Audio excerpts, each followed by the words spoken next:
Nosso agradecimento à professora Graciela. E queremos passar a palavra agora para o senhor Washington Luiz Esteves Magalhães, da Embrapa Florestas, e ele falará sobre nanotecnologia para desenvolvimento de novos materiais à base da biomassa.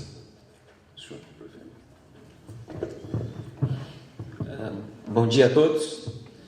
Quero primeiramente agradecer ao CBio e à comissão organizadora pelo convite de fazer essa palestra, e mais especificamente ao professor Pedro Cademactori por essa oportunidade de ter criado essa nova sessão dentro do CBio.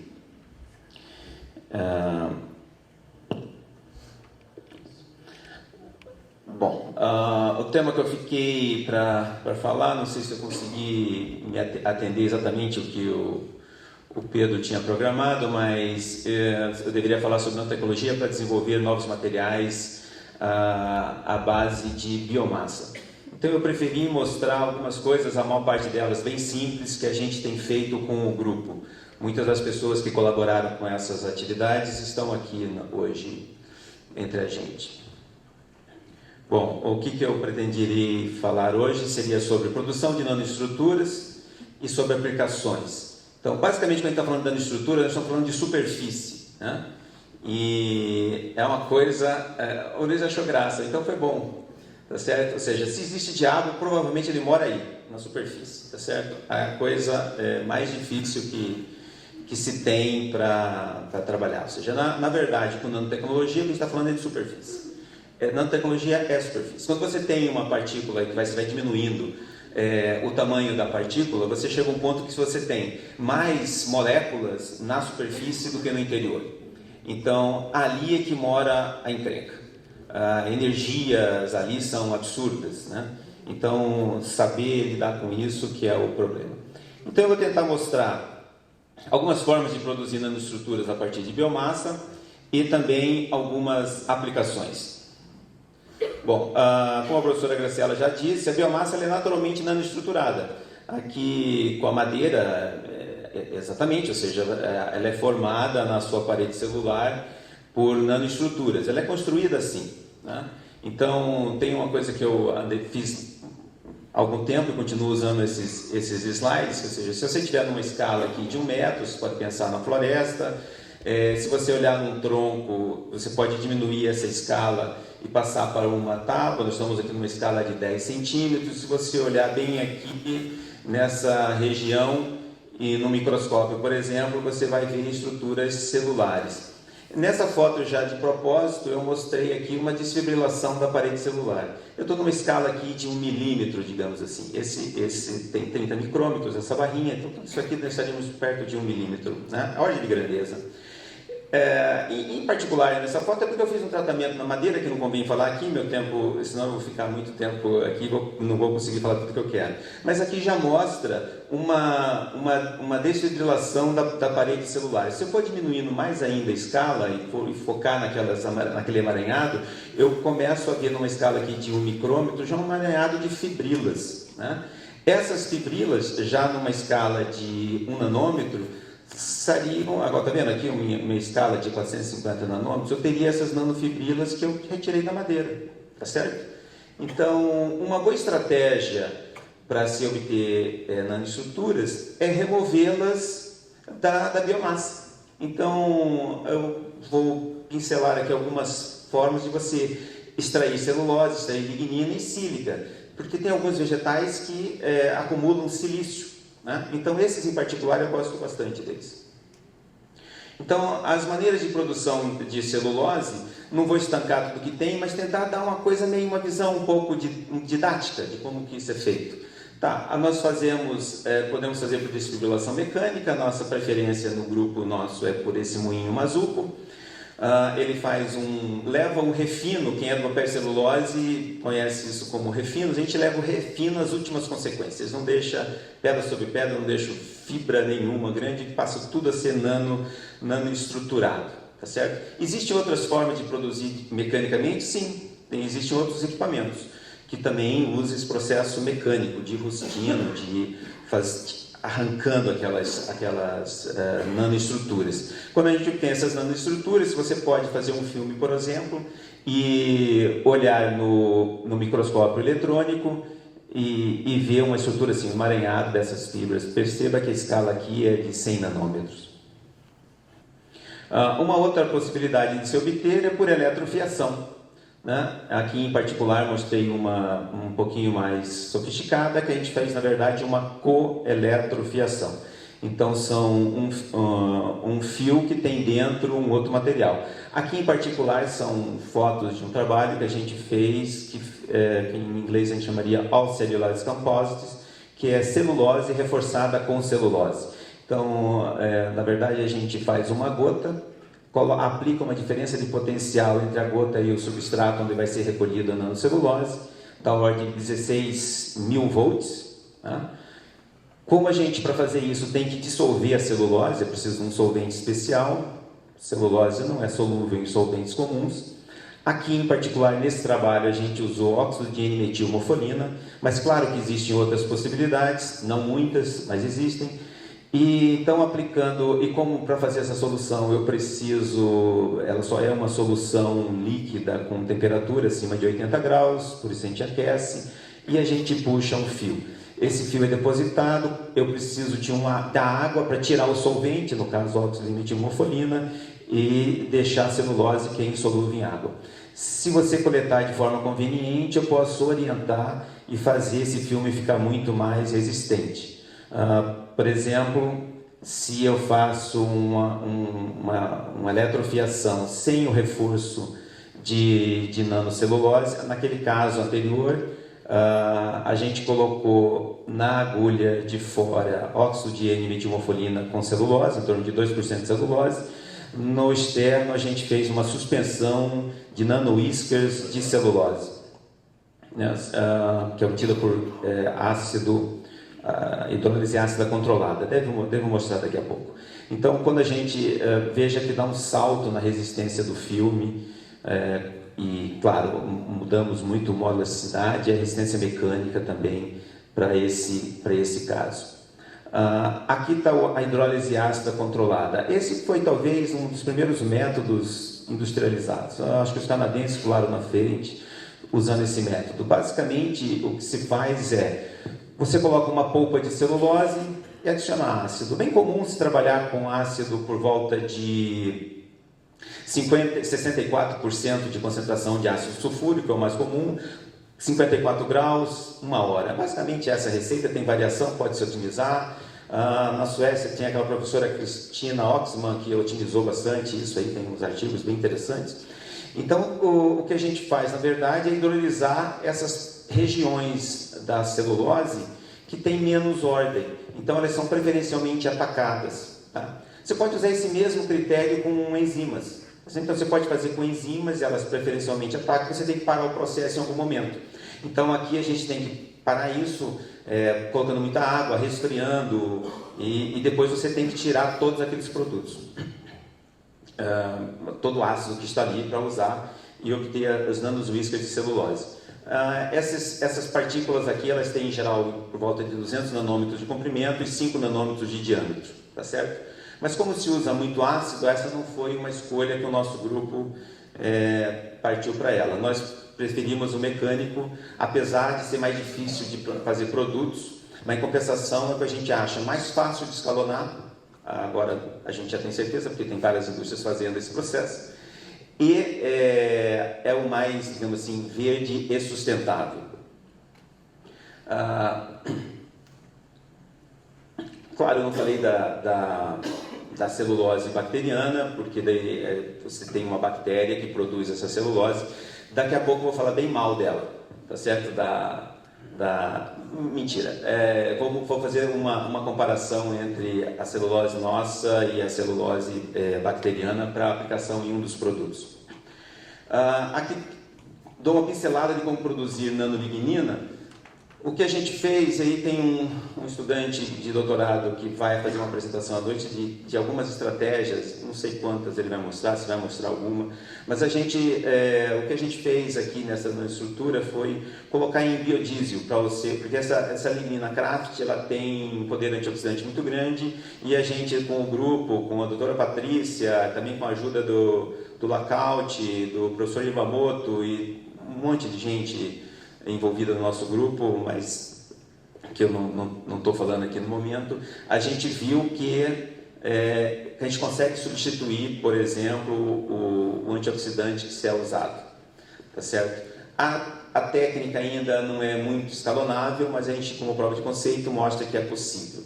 Então, como a lignina ela é insolúvel em biodiesel, a estratégia é fazer nanopartículas ali dentro, tá certo? E tão pequenas que a gente consegue passar por filtros. Tá certo? E para fazer isso, a técnica é uma técnica muito comum de se obter nanoestruturas de modo geral, que é dissolver no solvente e colocar dentro de um outro líquido, no caso o biodiesel, e depois evaporar o solvente e as nanoestruturas ficam lá. Mas tem tido muito sucesso o grupo da Alto, liderado pelo professor Orlando Rojas, que obtém dessa forma, por uma pulverização e secagem, a estrutura que ele obtém é uma mistura de nano com microestruturas, mas é bastante eficiente, escalonável e de uso mais fácil. No caso da nanosílica, eu coloquei aqui um exemplo que a gente fez, inclusive em parceria com o professor Luiz Ramos, de como produzir nanosílica a partir de uma planta cavalinha. Então, eu posso produzir com certeza nanosílica com 390 metros quadrados por grama, tá? Partículas da ordem de 12 nanômetros, 8 nanômetros, 12 nanômetros. Todavia, isso, como a planta tem, sei lá, 10%, essa que a gente está usando tem 10% de sílica com base seca, não faz sentido você destruir toda a planta só para ter 10% de sílica, embora o valor disso aqui justifique isso. Mas a gente pode pegar a cavalinha, retirar digamos assim, os princípios medicinais, depois com tratamento ácido a gente pode obter derivados furanos que se pode usar bastante na indústria para uma outra rota química. Se a gente queimar com baixa temperatura, 650 graus aproximadamente, a gente ainda gera energia e a sílica, ou seja, uma ideia de biorefinaria nesse caso. Nossa reação instintiva, não fizemos contas ainda, mas que essa sílica seria bem competitiva, por exemplo, com a sílica fumê que está no mercado, em termos de preço, custo. Bom, mas também é possível usar outras estruturas nano em processos menos verdes, sei lá, nanoestrutura de carbono, grafeno, nanopartículas inorgânicas, nanopartículas orgânicas, para serem aplicadas em biomassa e no setor florestal, mais especificamente também. Então, produzir essas nanoestruturas já é um desafio, porque você tem que ter viabilidade técnica, que já é uma coisa que precisa de uma expertise, de formação de pessoas, mas aí o mais importante é a viabilidade econômica. Se não paga a conta, nada feito, tá certo? É só bonito.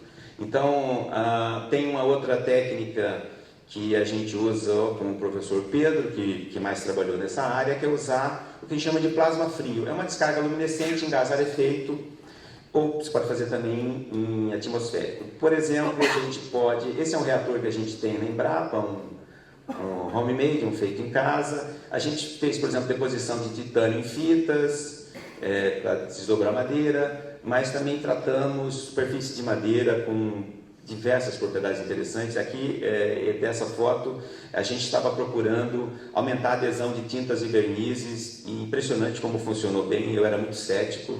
Aí o professor Pedro mostrou que funciona. Outras coisas fizemos, como repelência, hidrorrepelência, ou super hidrofóbica superfícies, mas usando aquela tecnologia do plasma frio.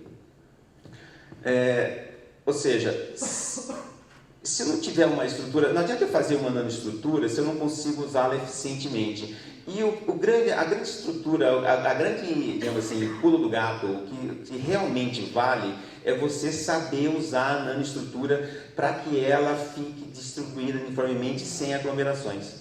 Então, por exemplo, se você tem nanocelulose que está suspensa em água, muito bem, muito bonitinha, bem separadinha, pode ser um NCC, pode ser um NFC, pode ser um MFC, espero que estejam sabendo que seriam essas nomenclaturas, mas na hora de aplicar, se você está em água e você vai aplicar num polímero que é hidrofóbico, ele vai aglomerar todo, aquilo vai ficar uma bela porcaria, não vai acontecer nada de interessante na sua amostra. Em geral, piora as suas propriedades. Então, aí é que está a encrenca. Não basta apenas você saber o que tem uma nanoestrutura. Muita gente sabe. Tem muita coisa descrita, você pode ter milhões de ideias de fazê-las.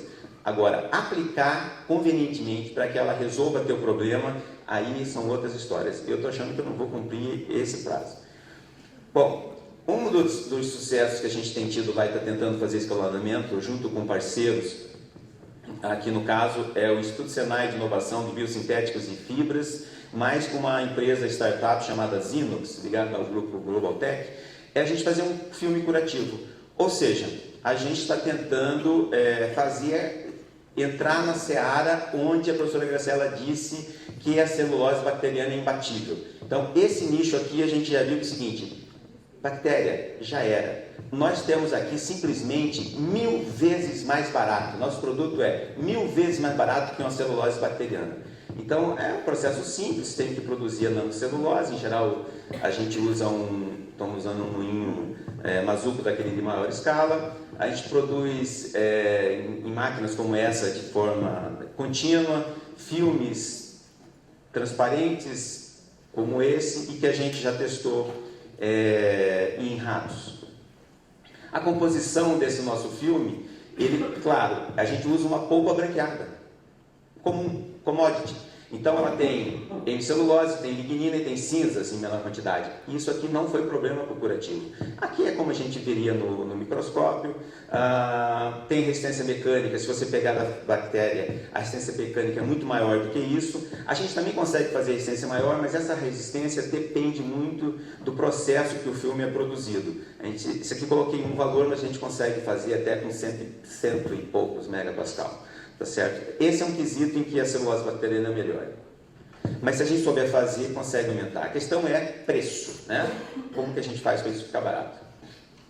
Essa aqui é a comparação entre o custo de produção da nanocelulose bacteriana versus esse método da moagem, da produção mecânica, né?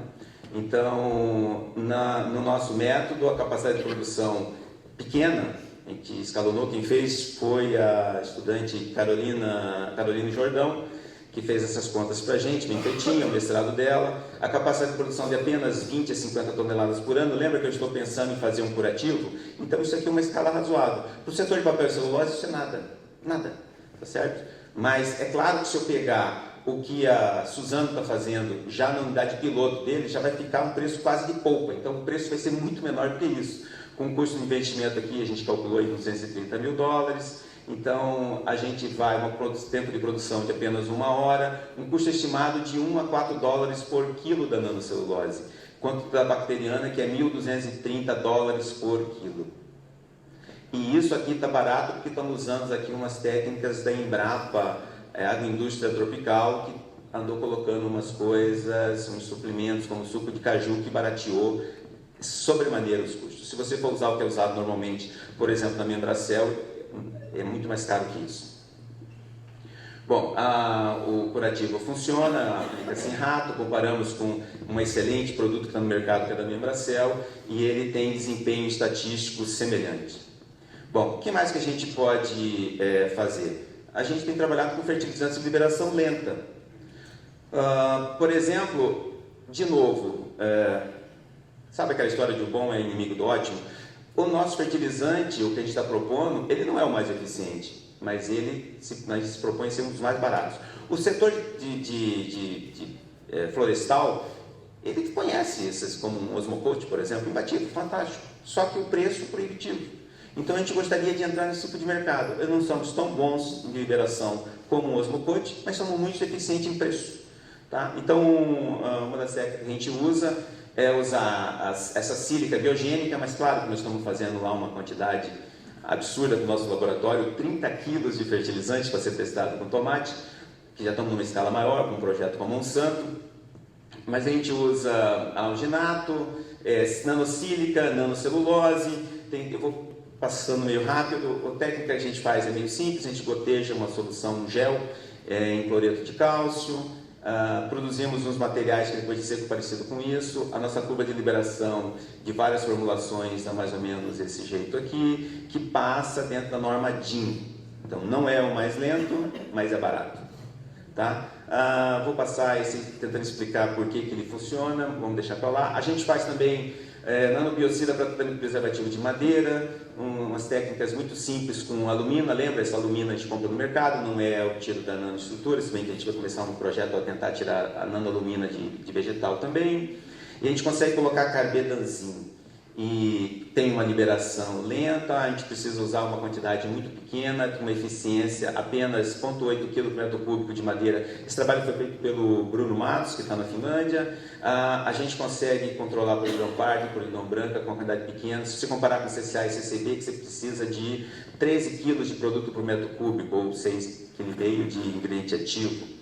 Para quem entende disso, aquela deposição, a gente fez aqui, esse foi o professor Pedro, nanosílica, pegamos aquela nanosílica, modificamos para ela ficar hidrofóbica e por um processo simples aspergimos em cima de MDF, e então a gente prova que a nanosílica está lá e ela fica super hidrofóbica. Tem um filmezinho que talvez seja interessante, 20 segundos, você consegue clicar nele, em cima da apresentação, você pode clicar ali que ele deve entrar.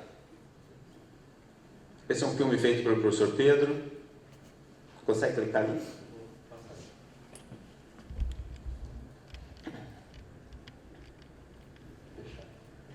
Oi? Eu vou fechar, mas eu te falo no fim. Só você clicar em cima ele abre, não é?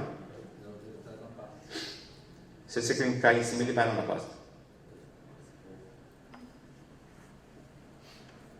Não, você vai no filme errado. Vai no filme errado se você não fizer isso.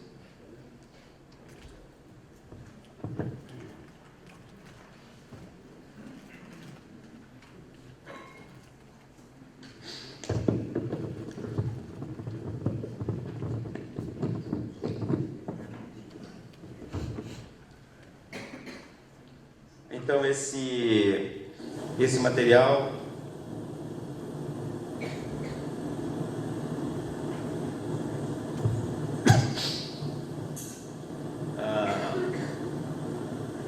o professor Pedro colocou um monte de solo, terra, caindo em cima do MDF tratado com a nanosílica e fica um material autolimpante, tá vendo?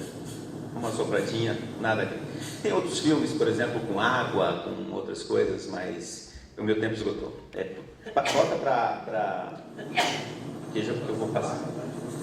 Não, volte para a apresentação.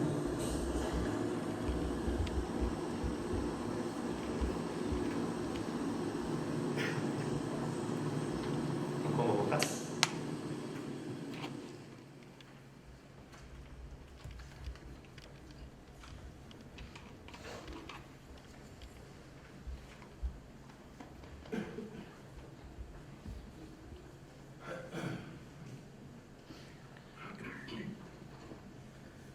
Devo estar no final mesmo.